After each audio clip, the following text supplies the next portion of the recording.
Tony Trimmingham, thank you for joining us on Sky News Local. Can you give us a snapshot of the heroin situation in Australia today? Heroin, probably not as big a problem as it once was.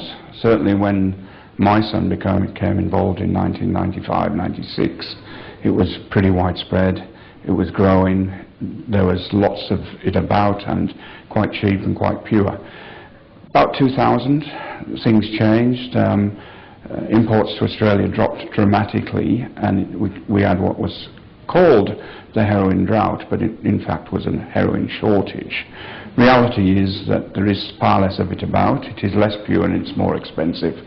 What that's meant is that more people have had to get off heroin and move to other drugs or to treatment, and consequently we've had a reduction in deaths from about 1,000 a year to round about 400. So it's certainly not as bad a problem as it was, but for people to think that it's not there, that's also not right. Our organisation, which supports families affected by drugs, actually gets bigger.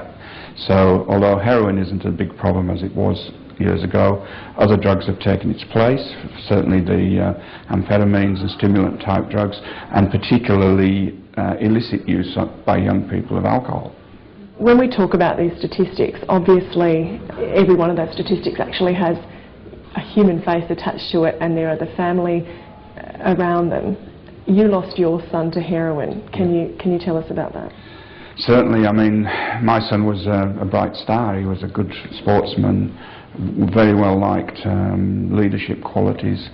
We lived in a middle-aged family on the North Shore of Sydney, so I've actually just written a book called Not My Family, Never My Child, so it was really literally that. I never expected that drugs would touch us, and I certainly didn't think it would touch Damien. But he did. He got involved in heroin, I think probably because he was a risk taker, probably because he was in areas where it was available. He tried it, he enjoyed it, and he got involved. So whilst it won't happen to everybody, and certainly of all the drugs, heroin is one of the least likely that people will get offered these days, it will happen to some people, and it could be anybody's family. And all I can tell you as a family that was impacted in the worst possible way, it's something you never get over. It devastates you. I mean, not only finding out about it in the first place, but then of course losing them to overdose. It's your personal tragedy that you carry with you forever. Drugs are here. They've been here for as long as anyone can remember. Will they be here forever? Yep, I believe so. I think that we can't win the war on drugs, no matter what people say, because people like drugs, firstly. We have to acknowledge that reality. Secondly, there are an awful lot of people making an awful lot of money out of it. And therefore, when you've got that supply and demand aspect, they're going to be here forever. What I think will happen, though, is that trends will change. Maybe sometime in the future, drugs will be so smart that they won't do anybody harm and still give them the pleasure. Maybe that's the way it will resolve itself in years to come.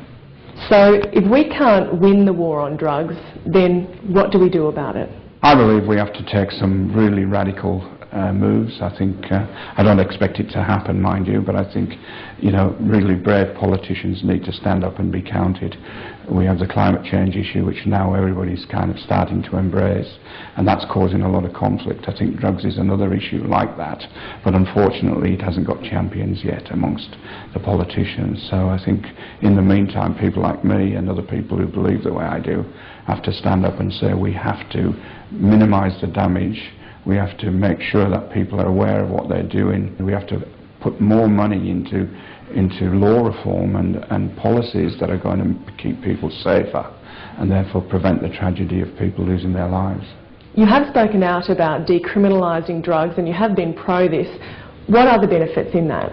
Well, I guess for me it makes no sense whatsoever for somebody to be jailed for using a drug, for somebody to get a criminal record that can affect their entire life for smoking cannabis and being caught with it.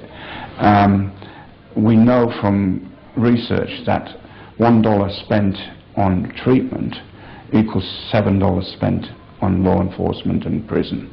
So it just seems a logical thing.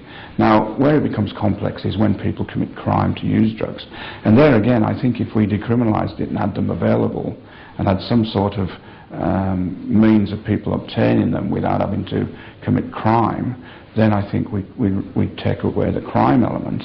And so we'd reduce the damage quite considerably by a form of decriminalisation. Of course, there is argument against it. There are people who oppose it on moral grounds. There are people who are frightened that if we do decriminalise anything, more people are going to use it. In fact, that hasn't been the case in places like Portugal and Switzerland, where in fact they have gone down that path.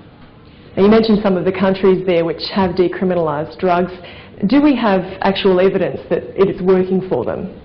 Yeah, well, I think when harm minimisation first came in Australia in 1984, we were world leaders. We were the first country, I think, to have needle and syringe programs. We were one of the first countries to adopt methadone as a substitute treatment, and we led the way. I think we've very much slipped behind now, and I think countries in Europe are particularly waving the flag for new and better ways of treating it. So if you look at right across Europe, Portugal have decriminalised all drugs, and that's been the case since 2000. Switzerland has legally supplied heroin, and that's been the case for about 15 years. Germany, the Netherlands, Spain, Italy, and quite a few of the smaller European countries have all gone down that track.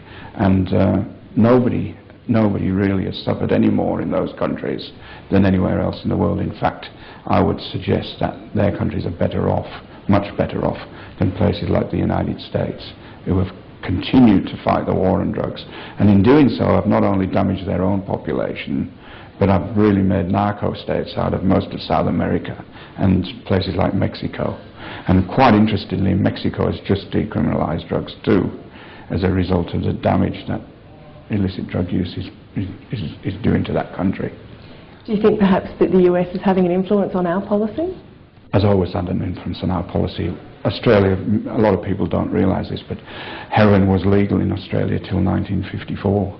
It was used as a pain reliever in childbirth, quite commonly. It was a major constituent of cough medicines, and it was prescribed to dependent people by doctors. We followed the United States' lead in banning it in 1954. There was an outcry at the time, but we followed that way, and of course under the Howard years and the Bush administration, that became a stronger hardline policy. I think there's a point of maybe a turning point about to happen with the election of Barack Obama. I know there's a lot of people sort of relying on him to bring a lot about